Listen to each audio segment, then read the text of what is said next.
evening we have Sean Rothery. Sean is, I won't say the oldest, but certainly one of the senior members of the club. Sean is here to give us a little presentation. Peter Short is here somewhere. Peter's here as well. Peter's, I know maybe some of the slides are Peter's.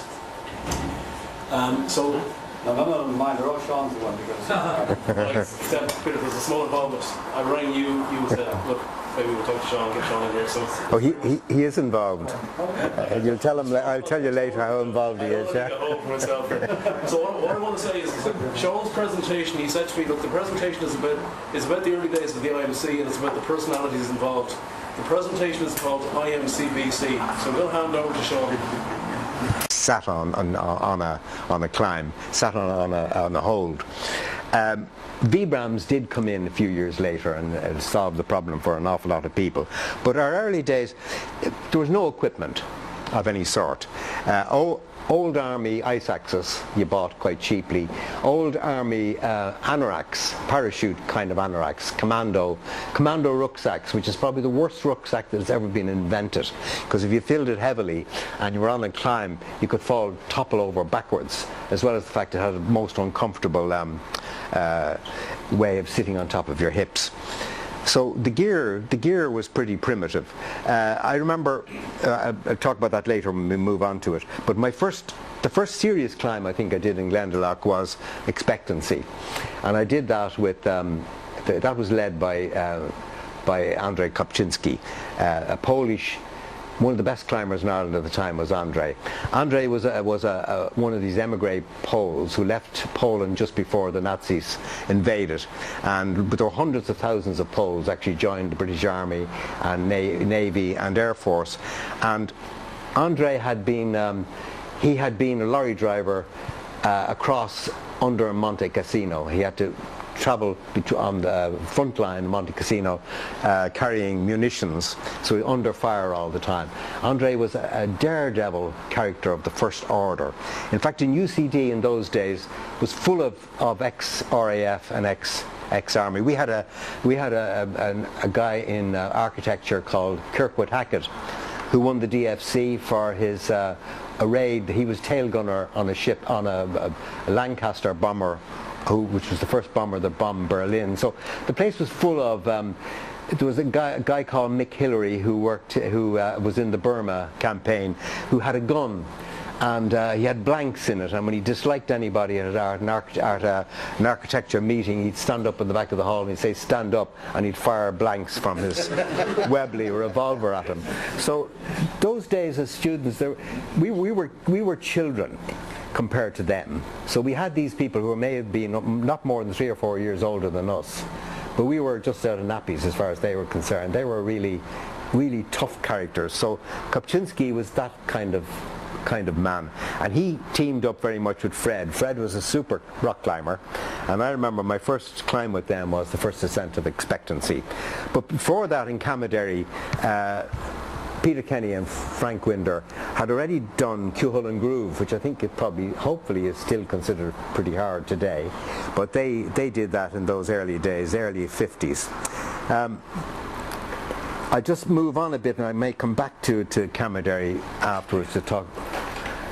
Oh yeah, this is actually his nightmare. I think that's me up there. The serious exploration of Camaderry.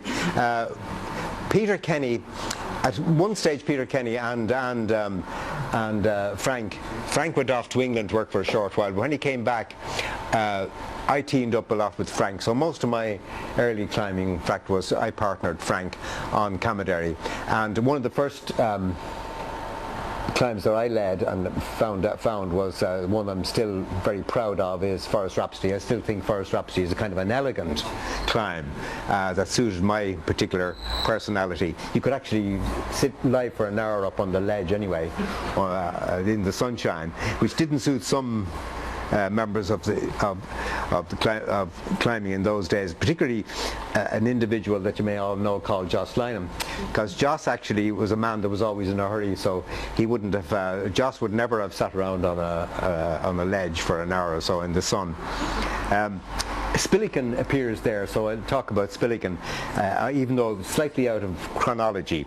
The history of Spillican always always intrigued us. And of course you all know the Spillikin is now gone. In fact, I have a bit of it on my somewhere at home in the top. Fortunately it went when nobody was around. We only discovered it was gone. I presume it's a lot harder now, that pitch behind the Spillikin. But Peter Kenny, Frank Winder, Paul Hill and myself, and of that group, so only Paul and myself are still around. Paul is in New Zealand. I was talking to him just a few weeks ago.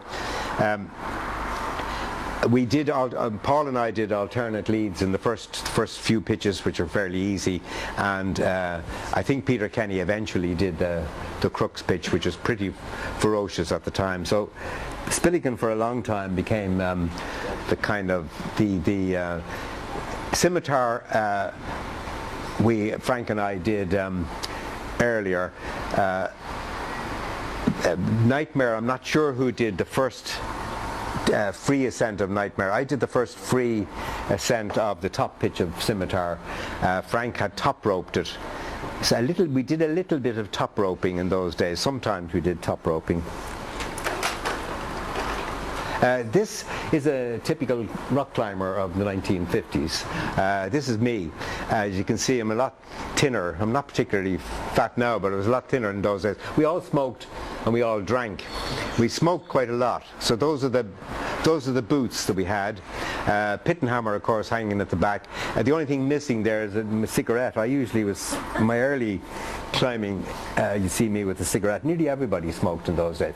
The hard man thing was to actually be hand jamming up a crack and then put a cigarette in, then reach into your hip pocket and take out box matches and strike it and then light up. So that was, we were just talking to Peter and John in the car on the way in. In some ways, actually, Ireland in the 1950s was a god-awful place. I mean, people talk about Ireland being a god-awful place now, but Ireland in the 1950s was the absolute pits. And the only way you could really get out of this sort of conformity at the time was climbing was a great way of being a total In fact, I often say we were probably the first hippies. We didn't consider ourselves athletes, which I presume a lot of you young rock climbers now consider yourselves, but we didn't. We saw ourselves really as kind of rebels, and it was a terrific release and a terrific escape. The mountains, and a terrific way of sort of giving fingers up to the rest of the population. Rags were the preferred. Ragged climbing pants and ragged anoraks were kind of de rigueur. You know, you wouldn't. Nowadays, I'm told that some climbers won't go out on the mountain. Certainly, hill walkers won't go out on the mountain less than €1,000 worth of gear on them. Ours was usually cast-offs. Frank Winder was famous for his old clothes. He used to wear what we used to call lavatory trousers. Don't ask me why they were called lavatory trousers, but they usually could stand up on their own, and they had braces. I do remember going with a bus with Frank Winder, and we met in Grafton Street, and I wouldn't walk down the same side of the street. I walked down one side of the street and let him walk down the other before we get to I was too ashamed to climb with them. What's the climb? I have no idea what that climb is, but that's me.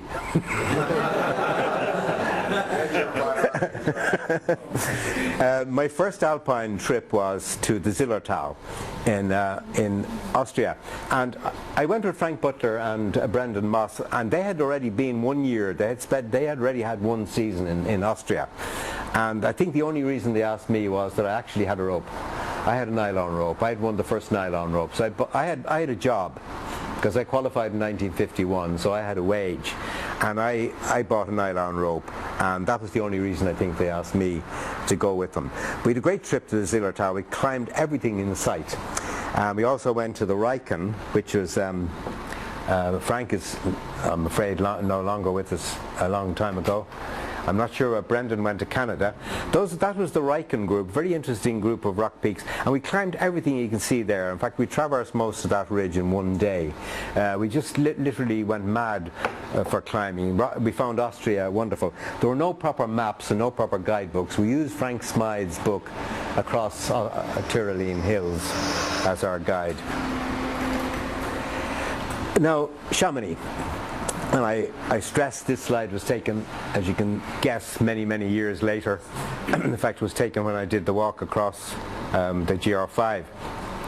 The Aiguilles. I put that on because that was my first serious alpine trip.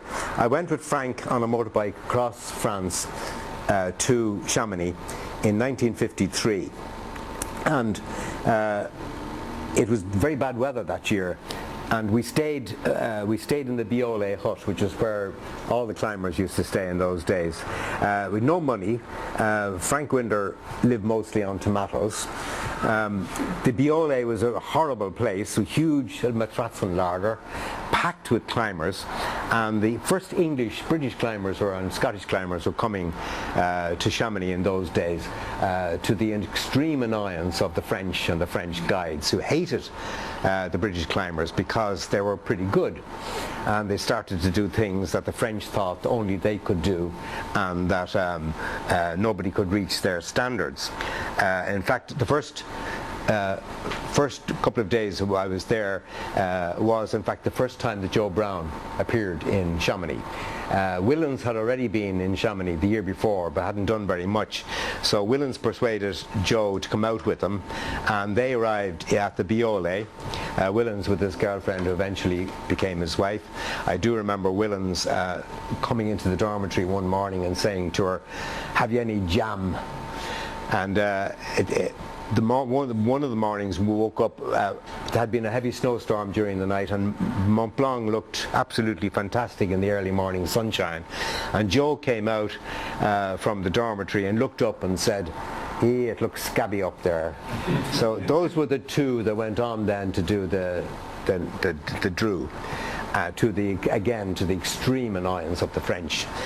Joe is supposed to have said, or Willens is supposed to have said about the gear that they had. He said we were okay. He said Joe had his duvet and I had my pacamac. So you can imagine him in a plastic pacamac. Anyway, the group I was with Frank and Peter Kenny, who was there, and also in our party was Paul Hill and his brother, who hadn't done any climbing, and John Morrison, who is also one of the earliest members of the IMC, who still, as far as I know, is still around. He's, I think he lives in Australia. Nothing would do them. I didn't decide it, but they decided they didn't want to do anything standard. They wanted to do something new. So for a couple of Irish climbers who had very little experience, they decided the best thing to do was try the second ascent of the northwest ridge of the Charmoz, which is here. It goes up here.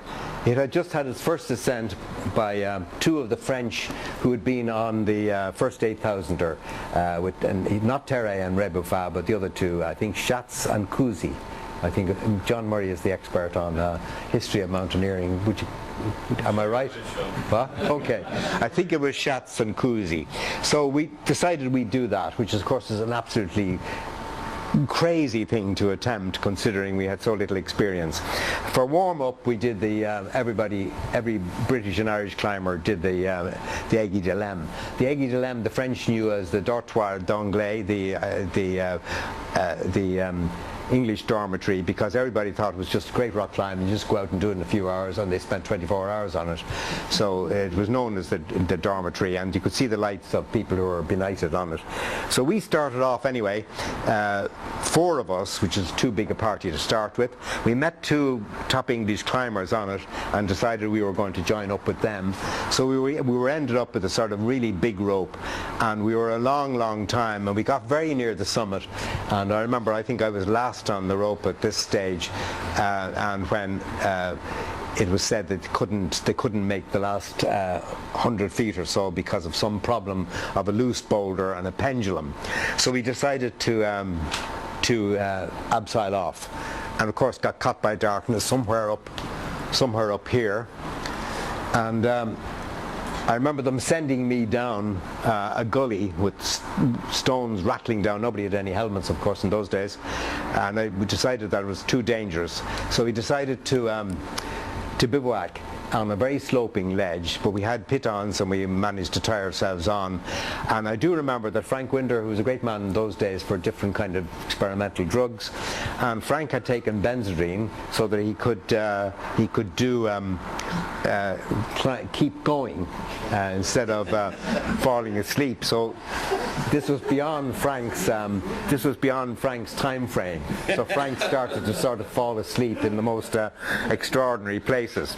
But anyway, we had a pretty cold night because none of us are properly dressed. We had our climbing, our ex-army commando anoraks, which just strained the rain, and there was no warmth in them. We had iron sweaters probably as well. But I do remember that we were looking down on the lights of Chamonix all night, which was pretty. We decided that maybe people might get worried about us. So the next morning, dawn, we started down and we saw a big party coming up towards us on the Spencer, up near the Spencer couloir. So we decided this was a rescue party coming for us. So we said, let's ignore them. We'll just pretend we don't see them. We'll just keep climbing down and pretend it's nothing to do with us. But of course they had no interest in us whatsoever. It was actually an army party that couldn't care less whether they were alive or dead. But we were something like 32 hours on that climb. And we came down, once we got down off the snow, I remember getting to the first grassy place we came to, we all lay down on the grass and went to sleep. So that was first climbing trip there. What happened after that was the weather was quite bad, and Frank and Peter were only interested in doing hard climbs. So I went off with Paul Hill and his brother and John Morrison, and we went over the other side of Mer de Glace, and we had a great time. We did several of the easier peaks. We had to go at the Géant. Unfortunately, by the way, talking about cameras, the reason I showed that colour slide was taken many years later. This is taken at a Box Brownie, which is a little cheap camera which had 12 black and white pictures. So in fact, nobody had proper camera in those days. I didn't acquire a proper camera until several years later. The Géant proved to be pretty tough because it was very badly iced and we didn't have proper equipment. I do remember there was one of the things I do remember about it. You see the trail leading up to it. There was an Italian party ahead of us, and they had left one of their members sitting in the snow underneath the climb, and he was getting worried, and he kept calling.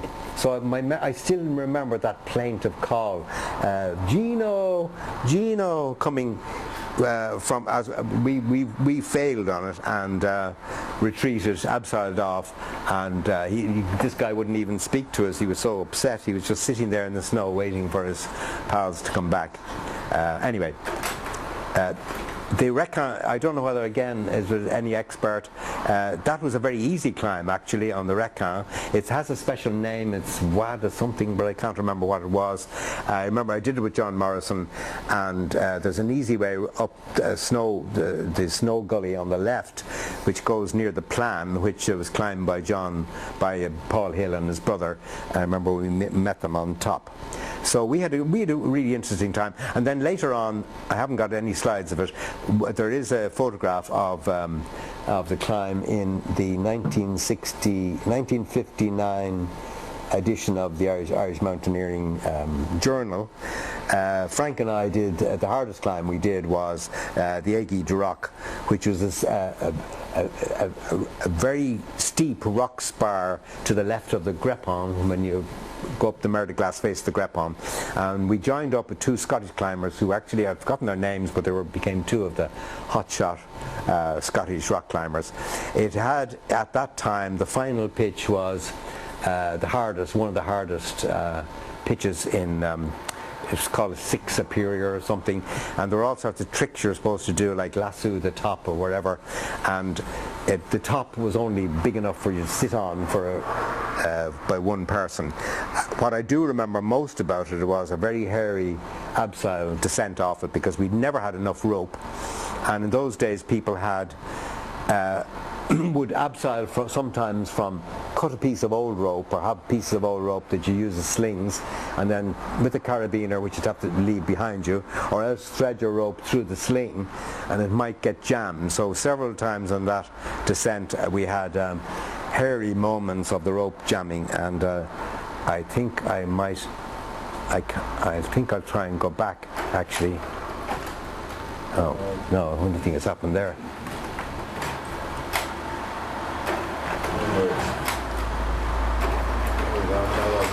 Now, Fred and Andre, the first serious tragedy we had in the Alps was that Fred Maguire was killed on the Spencer Couloir, which is between the Grepon and the Blaitiere. The Blaitiere is the middle peak there. And it was a very tragic accident that nobody could understand, but Fred had been out climbing on Ireland's Eye 6 weeks before, and we were having a great time, and somebody, before we decided to go, we had to go back in the boat, we found that Fred was missing.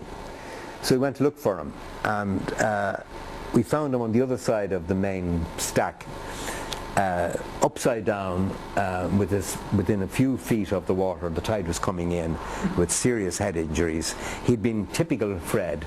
He'd been trying a new solo climb on the far side of the Pinning without tending anybody. So we managed to get the lifeboat for him, and he was taken to hospital, and he had severe concussion. But he was scheduled to go with Andre to the Alps the following year, and he came out of hospital and went straight off to the Alps. He had a very minor slip on the Spencer Couloir and fell into a shallow crevasse and was dead when they got to him. So the only thing that people can think of that in fact he had, the concussion that he had, contributed to his death. So that was the first early tragedy of ours. But unfortunately, the following year, even worse happened on the Chamonix face of the Pain, which I think, if anyone's an expert again, I'll ask John. John is our historian. Does anyone know which is the Pain? I think it's that. I think it's that one, isn't it? No, slower down with the diagonal. This one. No, further. Yeah, that's. Here. That's the summit, yeah.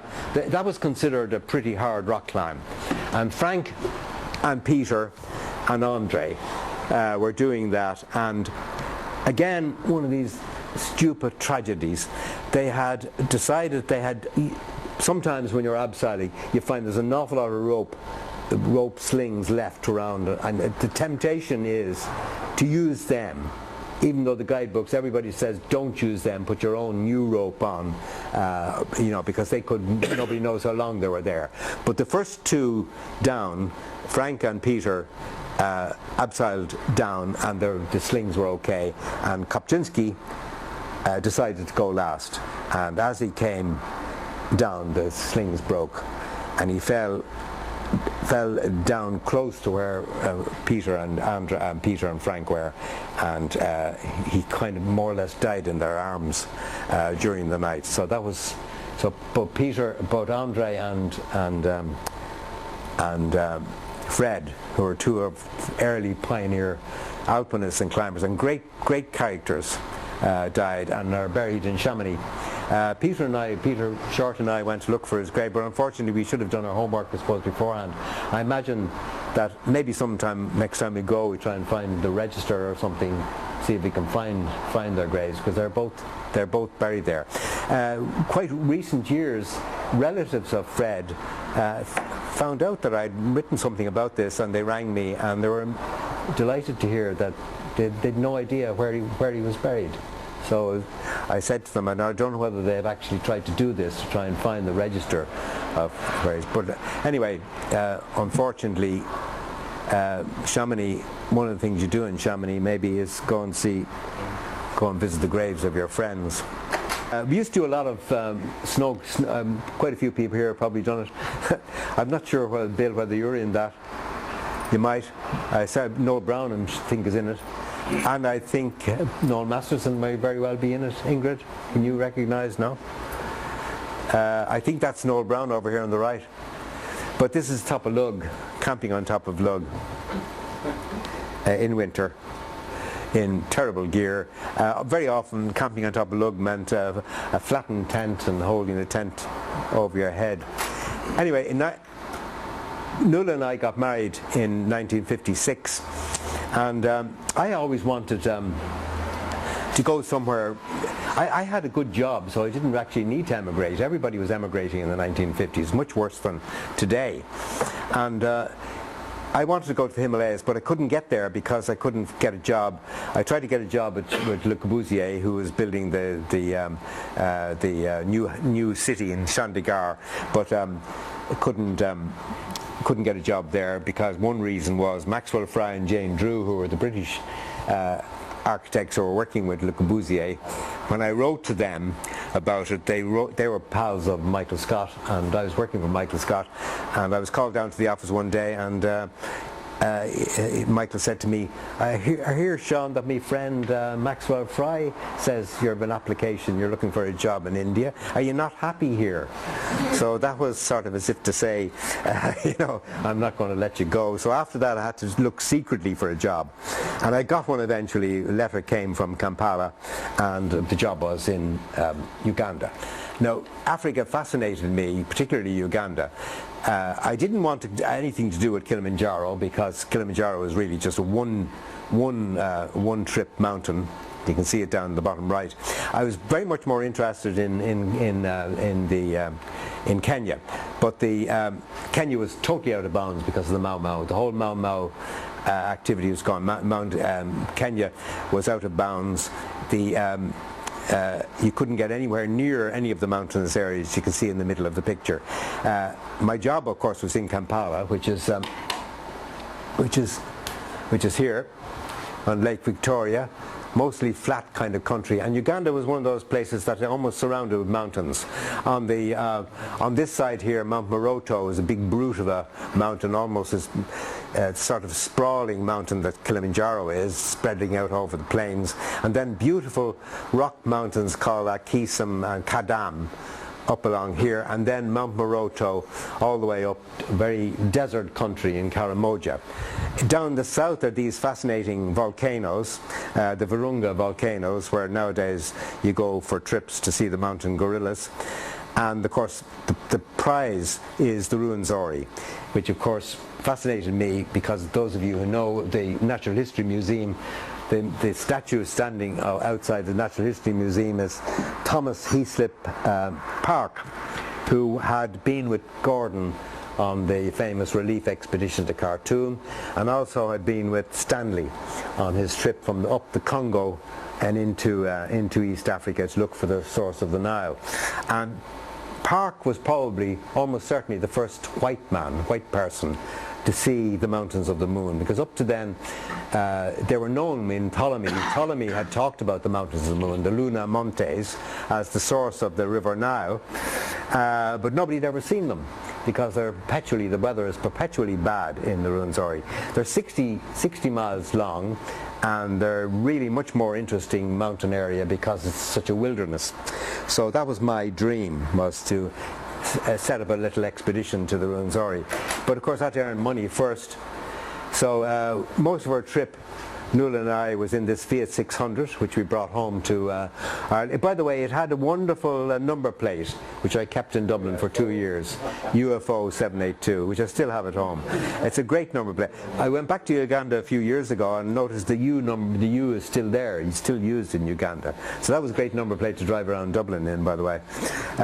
Anyway, that little Fiat 600, when I see pictures nowadays of people going on safaris in big four-wheel drive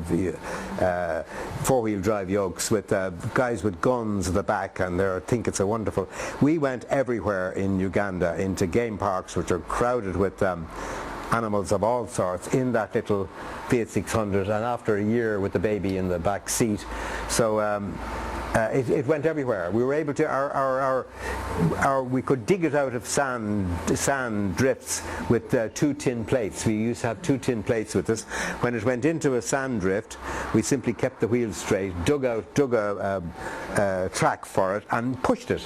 And it was very easy. It was almost like a pram. You could nearly push it around Africa. So I always laugh when I see people with these big safari wagons. So that was Karamoja. We discovered that very early on there was a Mountaineering Club, and it had over 200 members. I was amazed. And then I discovered that the actual membership was about 6. The 200 members were they were nearly all white, naturally. So it was kind of a social thing to join the Uganda Mountain Club. But Brian Kavanagh, I discovered Brian Kavanagh was who, when I was in Africa a couple of years ago, when I was researching for a book I was writing, I found that Brian Kavanagh was still alive. But he's very, very ill, and I didn't manage to get to see him. He lives in Kampala. He was a school teacher in a Catholic school just outside Kampala. And one of these kind of secondary schools where the boys are often much older than you'd have secondary school pupils here. So he organised his boys in a great climbing group. So we used to go out to this rock called Kungu, which had a lot of interesting new routes you could make on it.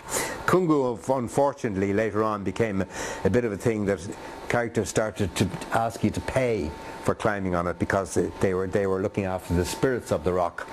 And eventually it was out of bounds altogether, because an escaped murderer who had been sentenced to hang escaped from prison and got on top of the rock and said that he had called on the gods to attack anybody with snakes who came near him. So after that the rock became out of bounds for climbers. But at that stage we fortunately had left Uganda. But that was our main rock climbing area. There were a few other rock climbing areas about 3 or 4 hours drive away, or more than 3 or 4 hours drive away, where we used to go and maybe camp or sleep out with mosquito nets up north.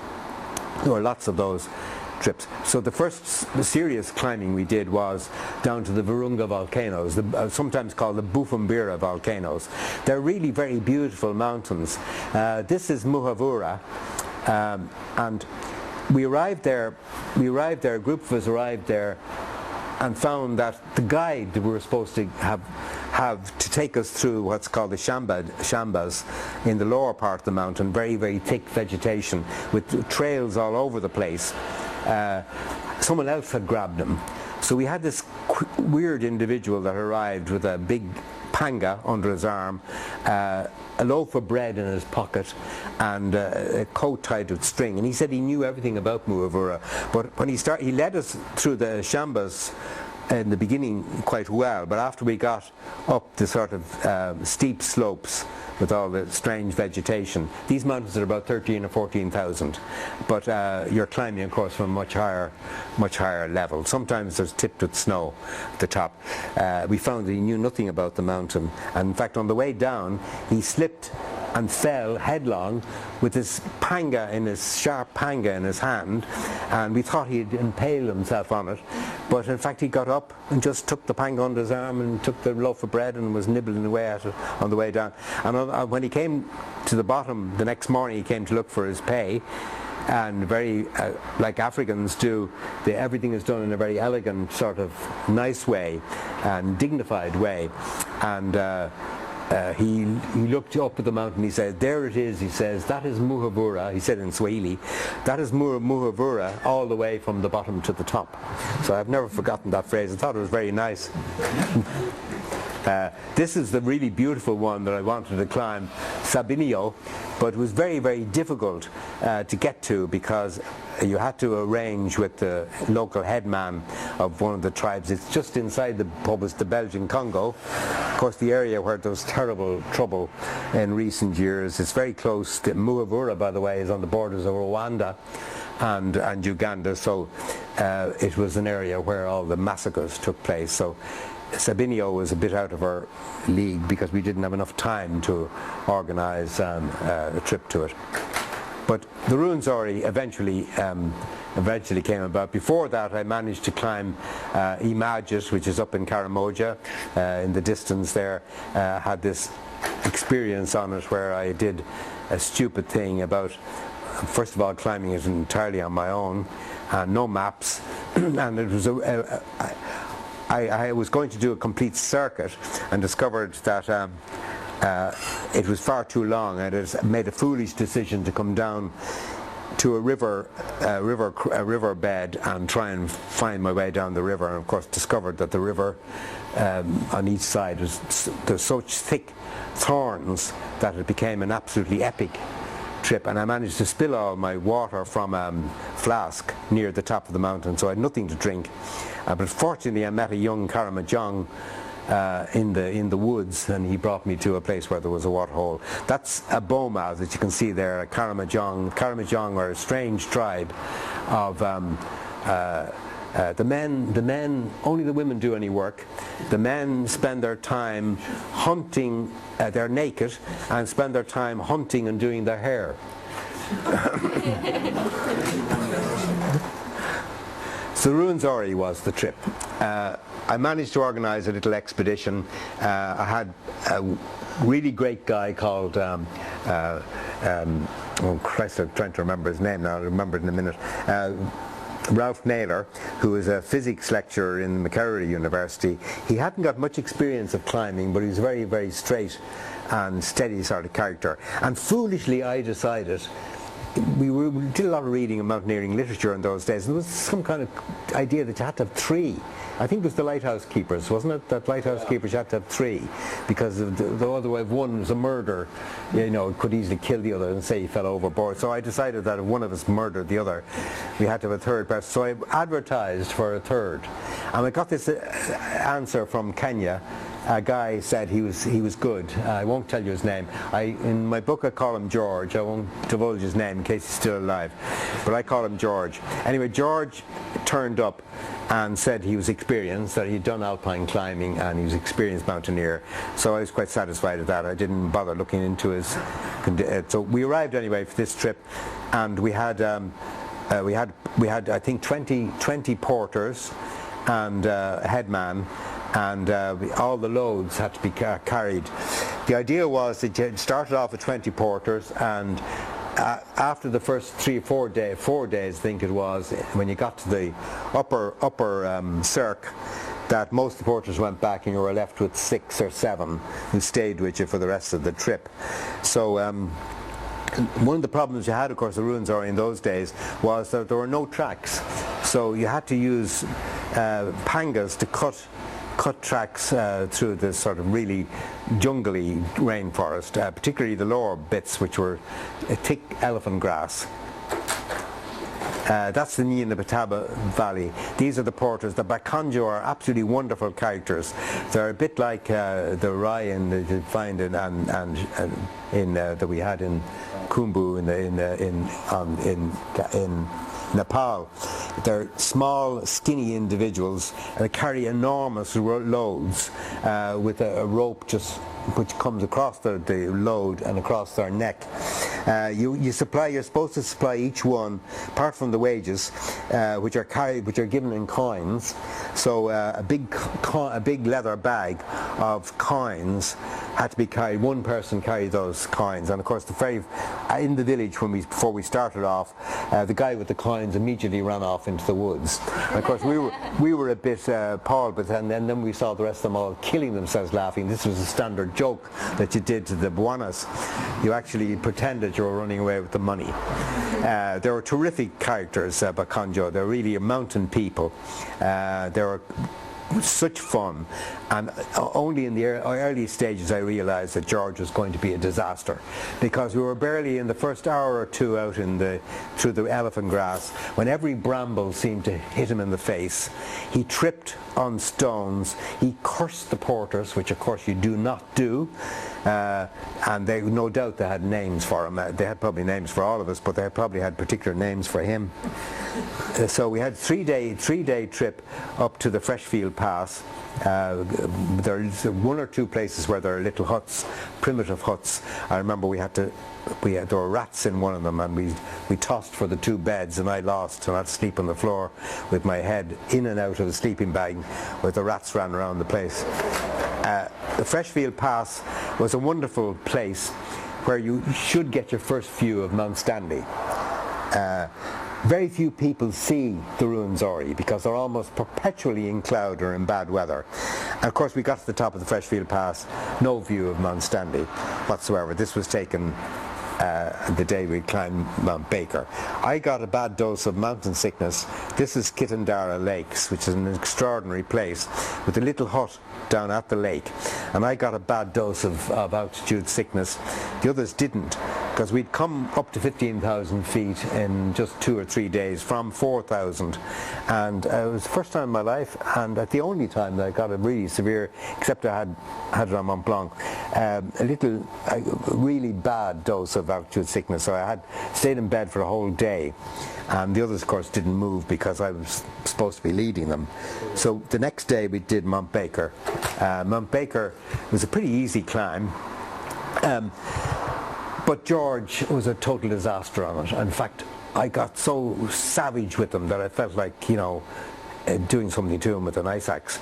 But he just refused. He was like bullheaded. He just refused. We were in a situation that could be dangerous, but it was actually quite easy climbing, easy snow climbing, and he just would refuse to budge. But fortunately, Ralph, who was a very steady individual, so between the two of us, between persuasion and cursing and whatever threats, we finally got him to move. So I could see now that he was going to be a serious problem on this trip for us. Mount Baker was quite easy. Interesting, Mount Baker, there were still bottles on top with the names of people in the past who'd climbed it. So this was 1957, so not very many people had climbed in the Ruwenzori up to then. Now, we were really lucky on the way up to Mount Baker. Suddenly the clouds cleared and we had this fantastic view of Mount Stanley. And that's, very few people, as I say, ever see this. The two big ones are these. This is Margherita and this is Alexandra, named after Italian royalty, because the Duke of Abruzzi had this great expedition at the turn of the century, and he brought out this marvelous photographer Sella. Most early alpine black and white pictures in sepia were taken by Sella. And the sad thing about this photograph is you'll never ever see this again, because whether it's global warming or what, Alexandra is no longer an ice peak. It's a dirty rock peak. And this glacier has retreated up to here. I couldn't believe it when I saw a photograph of it in a new book about the Ruwenzori. So whether it's global warming or whatever, the glaciers in the Ruwenzori are disappearing. And this has implications for the Nile, because the waters, the little rivers that come off the Ruwenzori flow eventually into Lake Albert and eventually into the White Nile. So we had another bad day down at the Kitendara hut, where it snowed and rained all day. You climb back up to another pass over here, the Scott Elliott Pass, and then you come across these horrible boilerplate slabs to somewhere here where there's a little shelter. I'm not sure what happens nowadays there, but the little shelter was this little place here. And this is George looking out to the window, by the way, the famous George. I don't know where the skis came from. I think some Uganda Mountain Club people tried to do some skiing on top of it. Anyway, we got stuck in this hut for nearly 2 days, where the mist was down to such an extent that you couldn't practically see your hand. I remember getting so frustrated that I went out one afternoon to try and reconnoiter a way up onto the glacier on my own, because I wouldn't trust George to go anywhere near it, and Ralph was quite happy he's always quite happy to relax and read a paperback which he always had with him. So he was a great companion in that sense, that he was so steady. But the next morning, after the third day I think it was, woke up and everything was clear. So I got them out of bed and we rushed up onto the plateau, which is absolutely brilliant sight to see Alexandra and Margherita just barely hidden in the cloud. Now, as I say, this is a particularly peculiar form of ice which happens on the equator. It's rime ice, it's called, and it's from don't ask me the explanations for it, but it's described anyway as rime ice. It wasn't particularly difficult. The route was more or less straight up here. A little bit of ice climbing. We had crampons, so we went across the plateau fairly easily. There were little or no crevasses, although we naturally roped up, and I was particularly worried about George. But when we got after he was traveling so slowly and he was such a menace that I just refused to take him any further, and I told him actually he refused himself. He decided that he wasn't going to do any more climbing. So this is the sort of thing probably nowadays you get banned from a climbing club for. We abandoned George and we dug a platform for him there. He was dead safe, so we sat him down in the snow just here, and he was quite happy to do that. And Ralph and I had a go at the rest of it, and it was I enjoyed that. I always liked ice climbing. It wasn't particularly difficult ice climbing, but I always enjoyed it. This is a climber circa 1950 with the ice axe made of wood, very ancient crampons which are very heavy, a funny haircut, and commando anorak, and the rime ice. I didn't quite have to. You had to maneuver your way around these particular cascades of ice. They were quite extraordinary ice. We made it to the top, and it was an amazing experience to be on the top. This is on the top looking down into the Congo, that you're looking down at 2,000 miles of forest which goes all the way to the Atlantic. It's just, I know Paddy O'Leary, Paddy's not here, is he? No? Paddy O'Leary did an expedition to the Ruwenzori much later, and he climbed from that side, and there's some very interesting routes on that side. None of that had been done in our day. Anyway, on the way down, of course, we called for George, and he shouted up, and we got reunited. And I must say I was quite guilty at abandoning him. So I said to him, look, you haven't climbed, would you like? I looked across, and this was the mountain Moebius on the other side of the Stanley Plateau, and it looked very easy. So I said, let's do Moebius, because it was still clear, and there was still plenty of daylight. And he reluctantly agreed. So we got up Moebius quite easily. It was an easy mountain. So doing 2 peaks in the one day was really pretty good. Unfortunately, when we just got off the summit, the mist came down again. So you couldn't really use compasses very successfully on that part of the world. But I had a pretty good idea of the direction. So we did make it back to the hut easily, and to the little shelter easily. And then we had a job. It started to snow very heavily again. It seemed to snow all the time.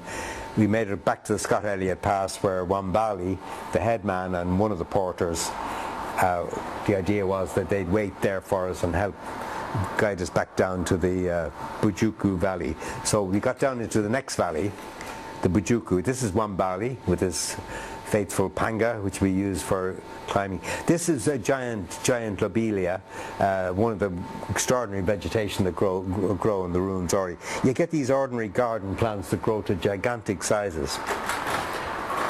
And here's the party. George, in the background, as you see him there, hiding his face. Ralph, this is Ralph, and these are the porters, the best porters that were left with us, and this is Wambali, and that's the Bergführer, me. We had a wonderful trip. It was really one of the best trips of my life. I remember leaving the Ruwenzori, looking back up. Sorry, I meant to mention the last mountain we climbed was Speke. The mountains are named after the great explorers. This was Speke. Ralph and I decided we wouldn't have taken George anyway, but George had decided he wasn't climbing anymore, so we were quite relieved that we didn't have to make that decision. Ralph and I went out to climb Victor Emmanuel Peak on Speke. This is the main peak you see here, but unfortunately when we started to do it, we got into frightful, this was taken earlier from Baker, we got into frightful muddy slopes and rotten vegetation and thick mist. So instead of giving up, we decided not to do it by the ordinary route, but we made a new route up the glacier, and it wasn't too difficult. The only problem was on the way back we had to be very careful. It started to snow again, that we were able to find the route back down, but we did it quite successfully. So that picture, the picture before that, was our final. After I came home from Africa, I went back to rock climbing again in a big way. What time is it, by the way? Are we over at the time? I mean, do tell me. We went back to rock climbing, and Clonberis, of course, was the place to go. The valley and the famous, of course, Dinas Cromlech, Carrick-Wastad, and Clogany-Grocken. I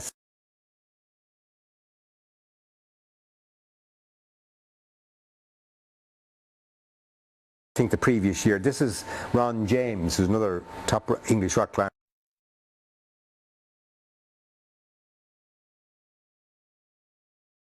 Favourite trick, this is Brian McCall, favourite trick when you're in Clonberis was, if we were anywhere up near Snowdon, that you got a certain kind of shaped rock and you stuck it into the rail of the Snowdon Railway, and you could go all the way down actually from near the summit of Snowdon down to there, unless you were caught by one of the guards or police or whatever. I don't know whether, I'm sure you can't do it today, but that was a favourite little hobby in those days. That's Brian McCall. I think that was the time we were on Clogany-Grocken. Clogany-Durarty. I think that's, I'm not sure who that is. I'm not sure if it's me. I don't think it's me. It's on Carrick-Wastad. That certainly is me. I know I was with Brendan actually on that trip. You remember that, Brendan? We did Kaisergebirge. That's Kaisergebirge on Clogany-Grocken. I noticed no helmets, by the way. Red socks were the thing, by the way. That was we became fashion conscious. Actually, we did get red socks. We also high-tech stuff now. We got special tape, nylon tape, for runners. So we're gone with the days when you had to cut bits off old rope. So things were improving as regards equipment. I did that. That was Kaisergebirge, and you took that. You took that, as far as I can remember. You were a pretty good climber. you were pretty good. That's Brant, I think. Brendan down the corner there. That's Brendan there. Yeah, there's Brendan there. Yeah, that's Brant on Clogany-Grocken. Which is IMC meeting, 66. Yeah, it's 66. That's right. We did over those years in Clonberis. We did most of, between Frank and I also had trips to the Lake District, and we did most of the classic VSs and so on. We did in Wales at that time. This is Clogany-Durarty. Again, I'm hopeless at remembering some of the names. We did some of the very classic great VSs. That is one of the really great places for rock climbing in Wales. I remember that Elizabeth Healy and Brian McCall did one of the famous climbs there on the left. I think it was Longlands. It was called. It's a classic VS. Dinas Cromlech, of course, was the prize to go to, and it's a close-up of it here. The center cemetery gates is up this here, which to the right. to the right. Yeah. What's the one on the left? Does anyone remember? Is there one? Anyway, that's the centre of corner, and that's Ivy's sepulchre. I mean, that was one of the early climbs that I did there.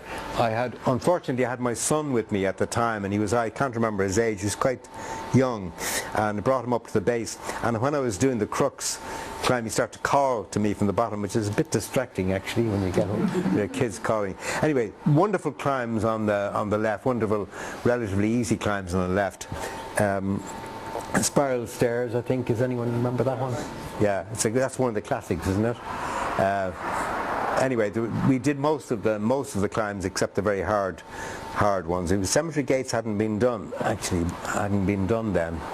Cenotaph Corner certainly had. And this slide is taken. This is where I'm going to need help from many of the oldies who are here. Frank Winder without shirt at the back there. Elizabeth Healy here. One of the best rock climbers in Ireland. In fact, two of the best rock climbers in Ireland in those days were Elizabeth Healy. We used to call her, she's not here, is she? Betty? Don't call her Betty, she's Elizabeth. Elizabeth Healy and Ruth Ortmann. Ruth Ortmann, German refugee, had come to Ireland, who climbed Ruth's chimney in nailed boots. Ruth and Elizabeth. Elizabeth was an extremely daring, totally fearless climber who eventually did the second ascent after the Commandos, the Royal Marine Commandos, did Cornish Rhapsody. Elizabeth led that with little or no protection at the time. So Tony Kavanagh, looking very thin and very young, who went on again to become a really excellent rock climber with his back turned to everybody else. I think that's Paddy O'Leary, but I'm not sure. Does anyone remember anybody's back? This is Mairead Hardigan, who's a girlfriend and eventually married Brian McCall, who's here.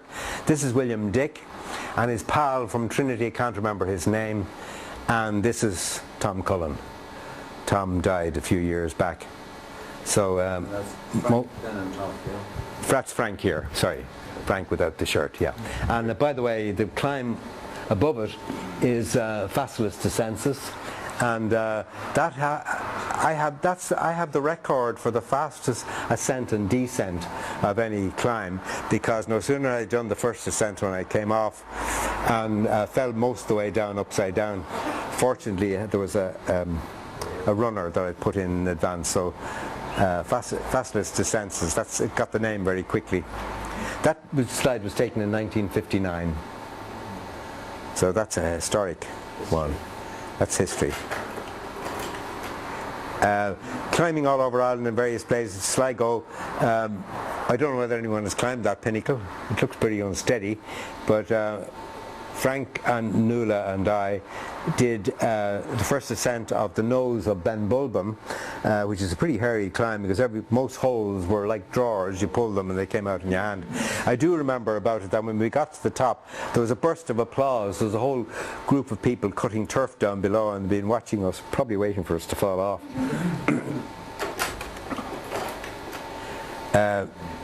And my serious climbing career came to an end in 1967 on the Alp Hubel. This was a trip I did with Peter Short, Frank Doherty, Pat Colleran, myself, 4 of us. And this is the lighter spits we did beforehand. And the next day we did we went to the Alp Hubel. It was a pretty ugly looking mountain, but it was we considered it a kind of a training.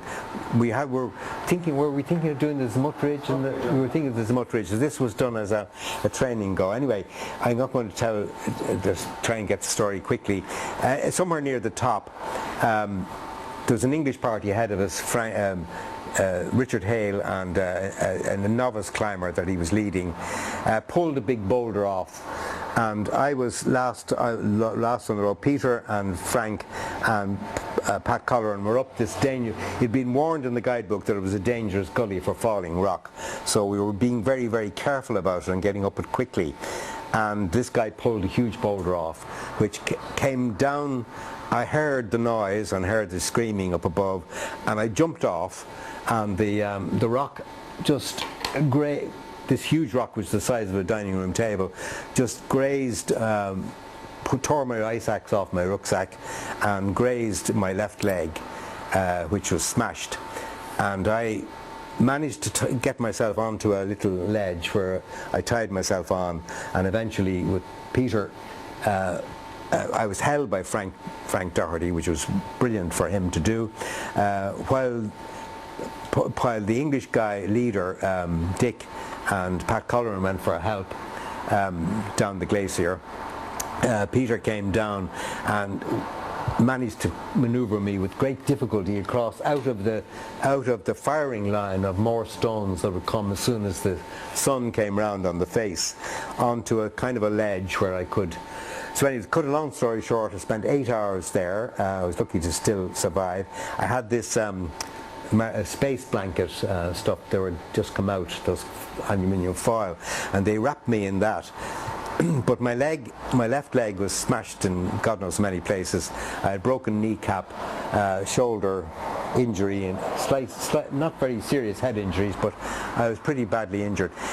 But anyway, 8 hours later, a helicopter managed to they got to the hut and got a rescue helicopter, and it had great difficulty. They had a couple of guides the helicopter came as near as they could to a snow slope where Dick Hale was in the helicopter with 2 guys, and they jumped out onto the snow and made their way up to us, and they did a job on my leg with ice axes, splicing it, and the helicopter tried several times to come in.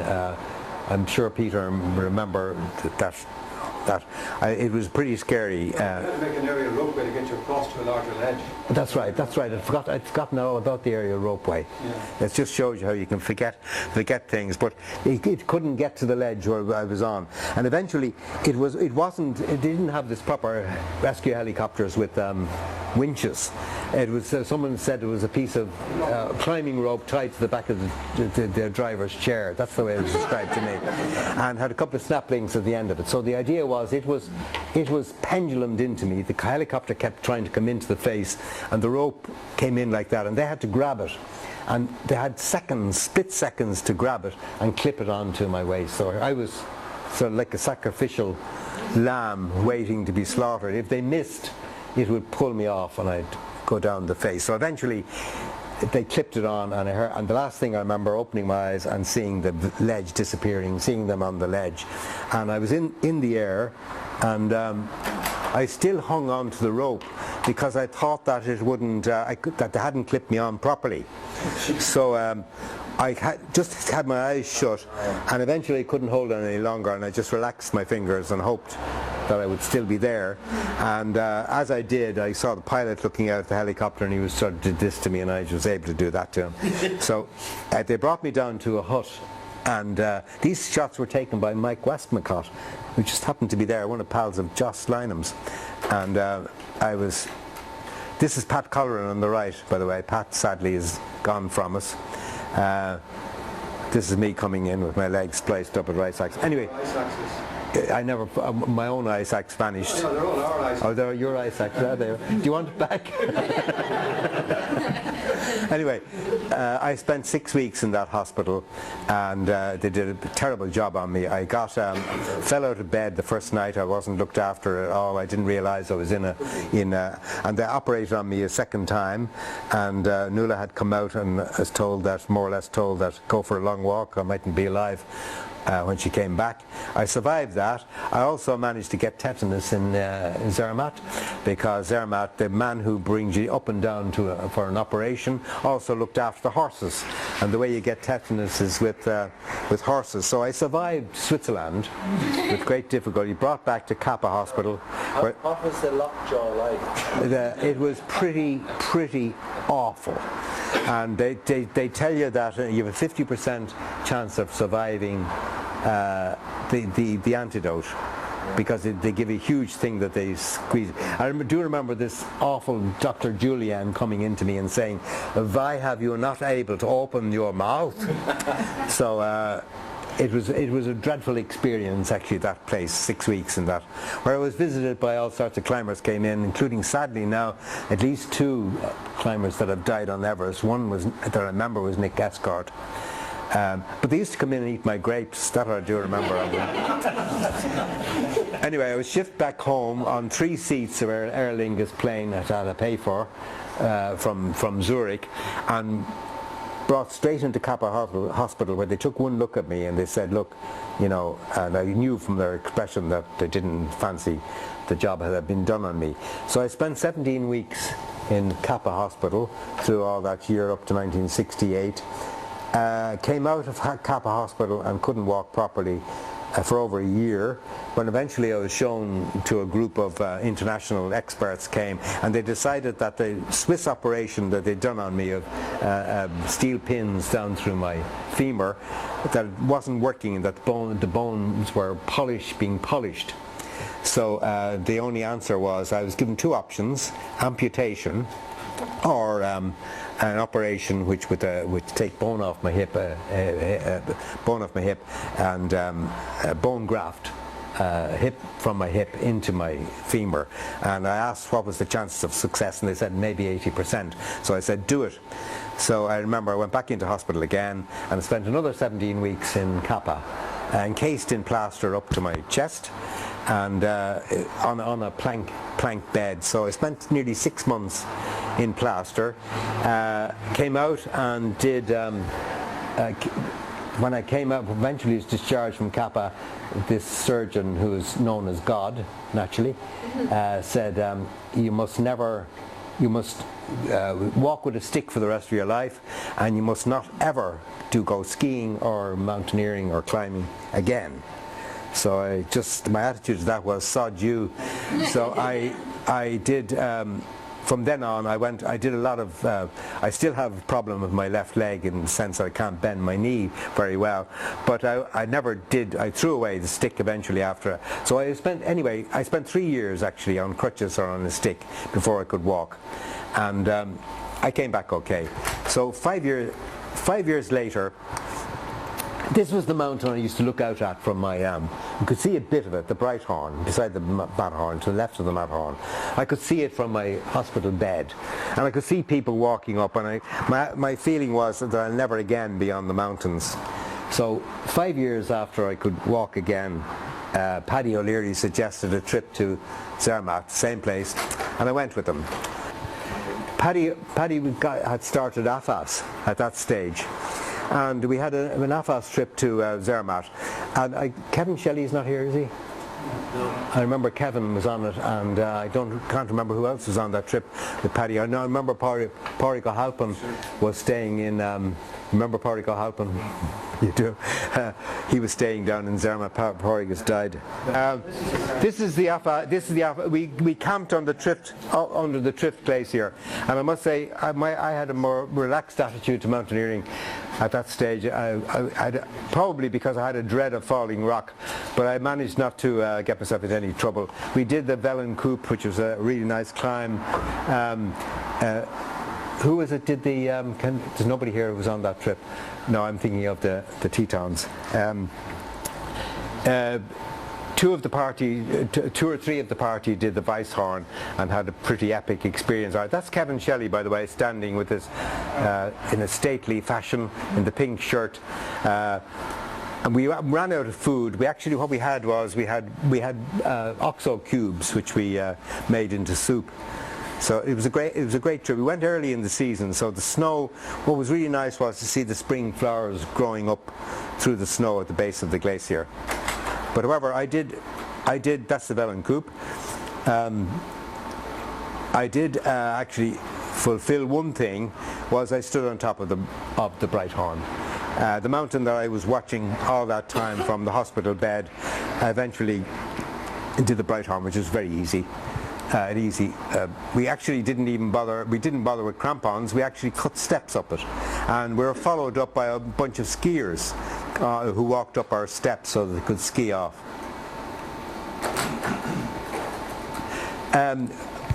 Ingrid is here, so she'll know that. Remember that Noel and I did this great survival trip to Norway, where we did this survival course to go out into the wilderness in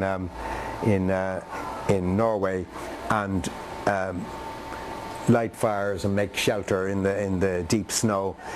We did Langlauf skiing across Frozen Lake and climbed one of the big mountains. I think that's it actually. I do remember that was the wind chill factor on top was really pretty dire.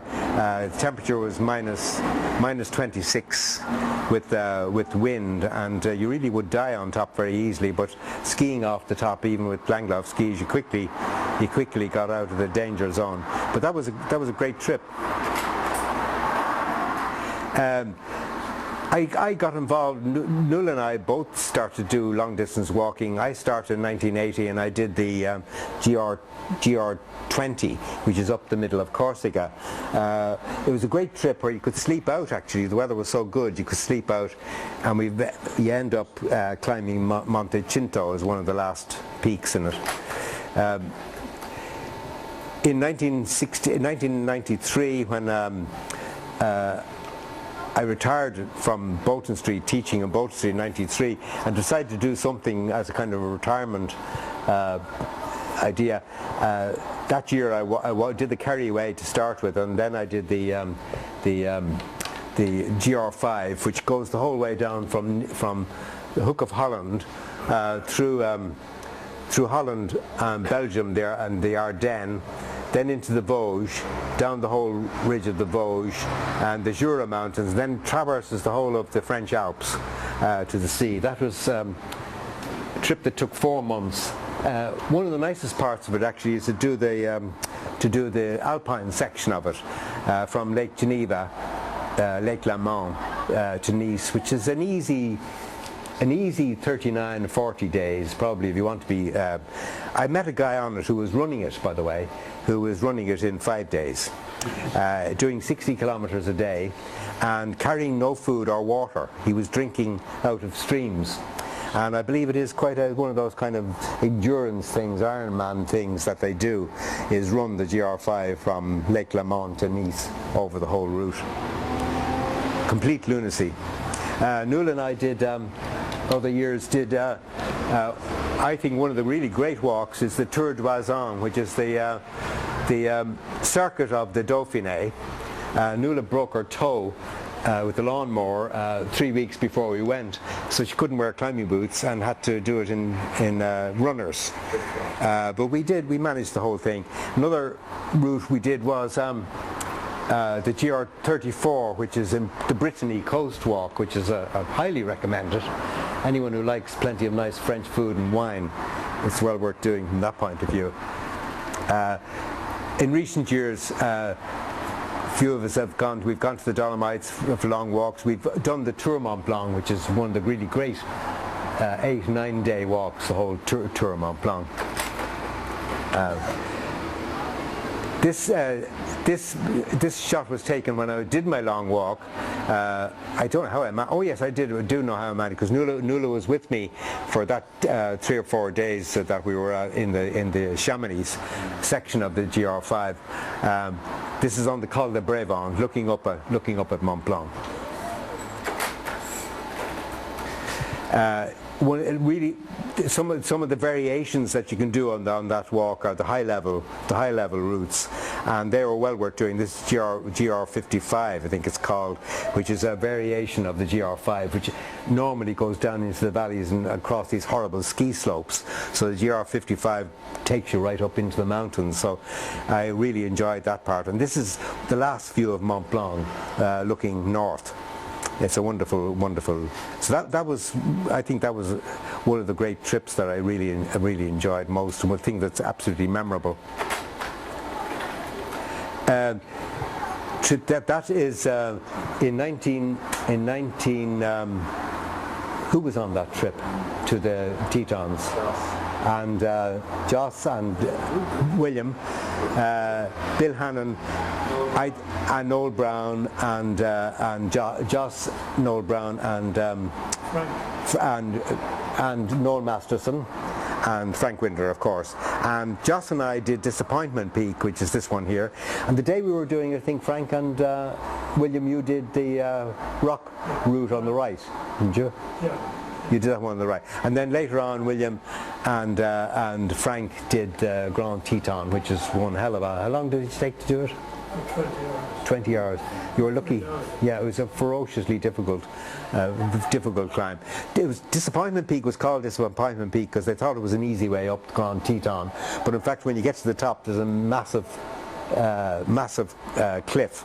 So it is called Disappointment Peak. I do feel that one of Joss's problems with his leg started when an idiotic, I don't think you were a part of that, but an idiotic race, Frank Winder and Joss from Disappointment Lake back down to the hut, they had a race down.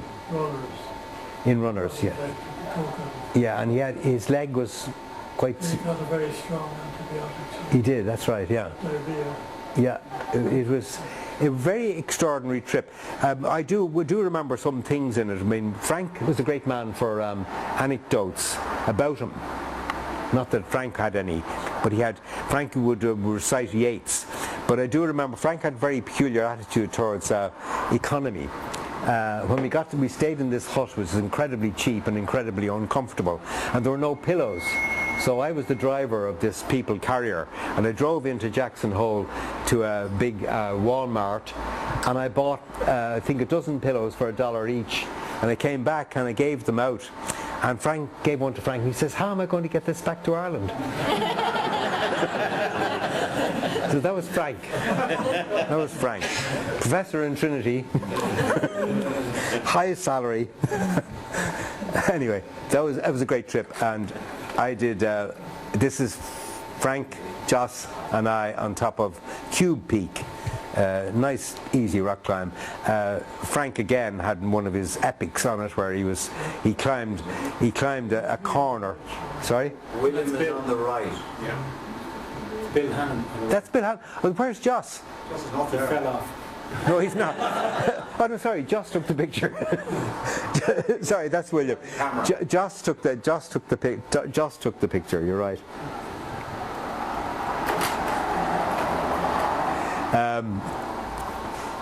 In later years, actually, just to prove I'm not dead,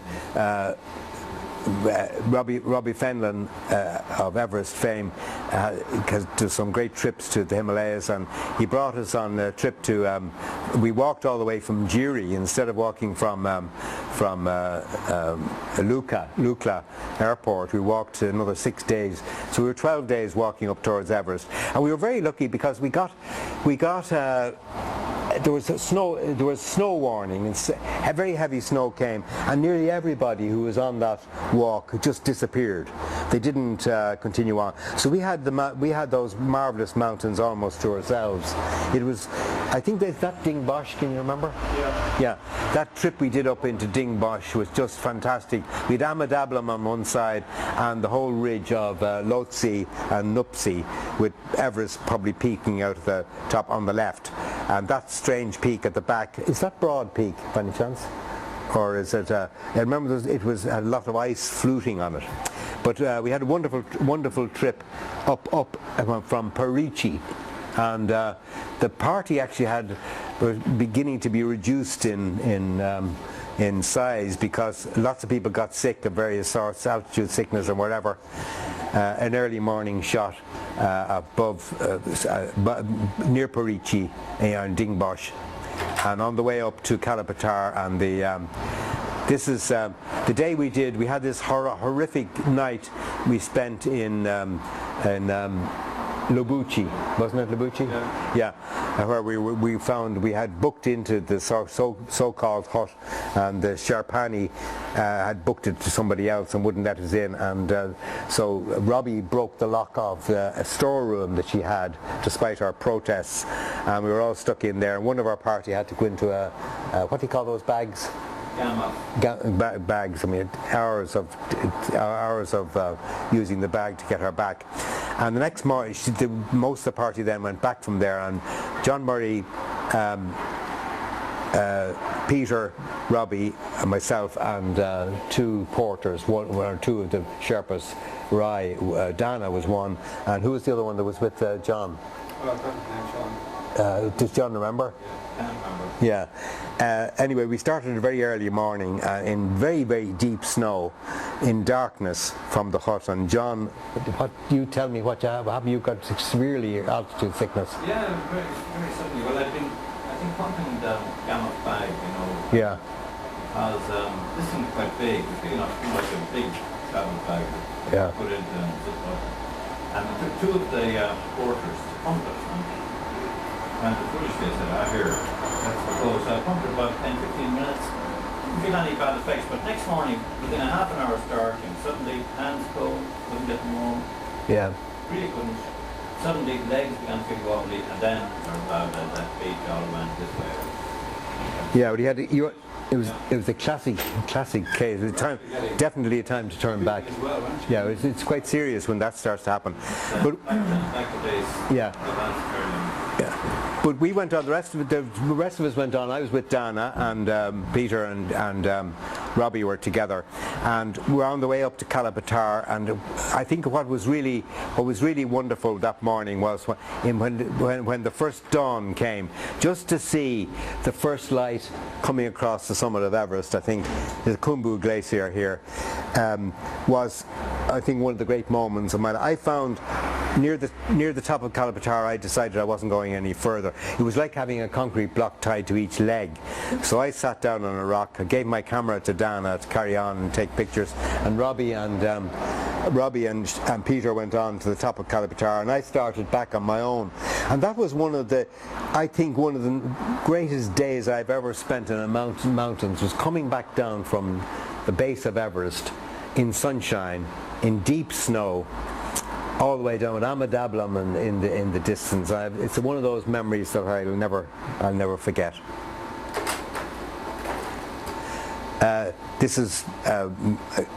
This was taken on when we did the Tour Mont Blanc, but I put it on really to show Mont Blanc, the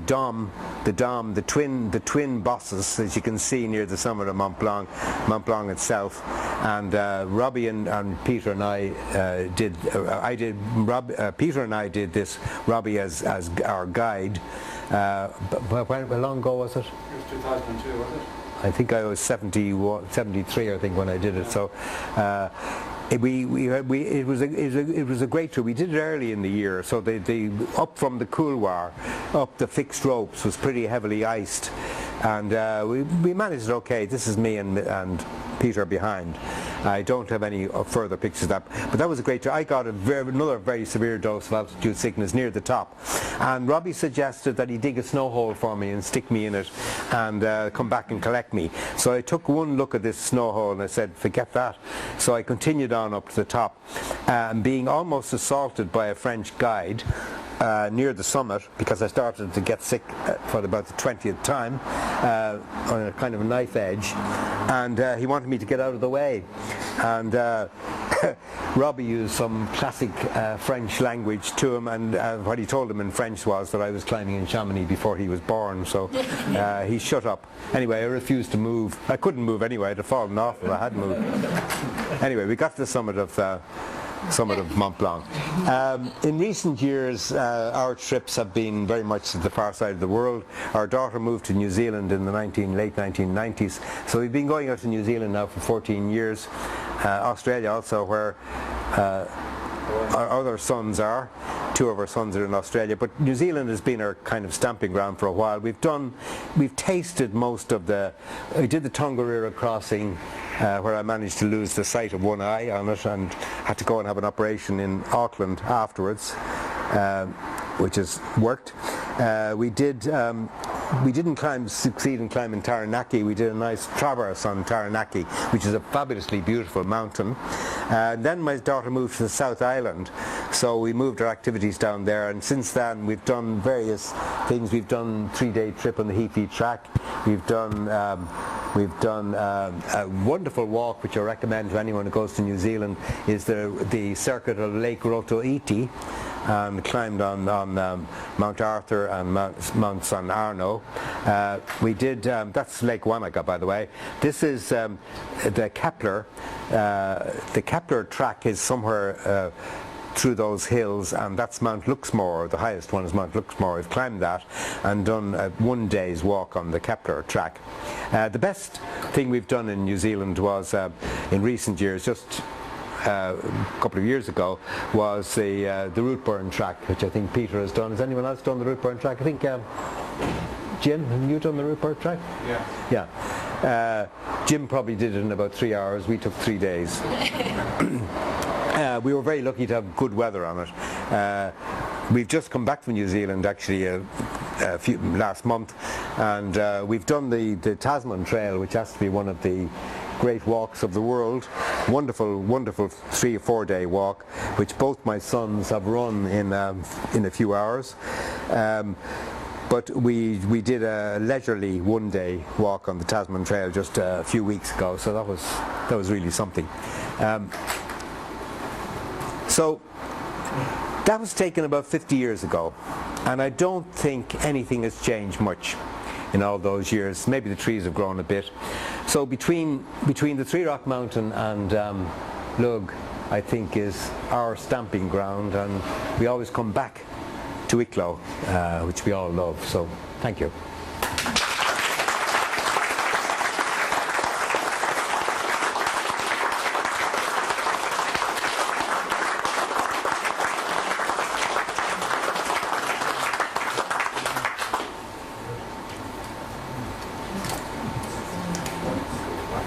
Thank you, Sean. Thank you, Sean. That was a superb presentation. Kind of conscious of time. I know people need to go for buses and trains. Yeah. I'm sorry I gone way over. So, can I just say again, that was the last presentation of this season. So we're finished in here for a couple of months. The summer's coming. People are coming out of hibernation. I was asked earlier about if I had been out of hibernation yet. People are coming out of hibernation. Next Sunday, this coming Sunday, if we are running the beginners, not the beginners, the newcomers introductory session. I'm sure she'd welcome any help and inquiry if there's anybody out there who wants to go out for inquiry on Sunday afternoon. So thank you all very much. And I'm safe. Just to say thank you to Alan McDonough, who on behalf of the club has shown some great presentation. Thank you. Great. Can someone get that out? If I could just say, I have a bag of old climber magazines here. If anyone wants to rummage, they're on their way out. So if anyone wants to save any, Where are they?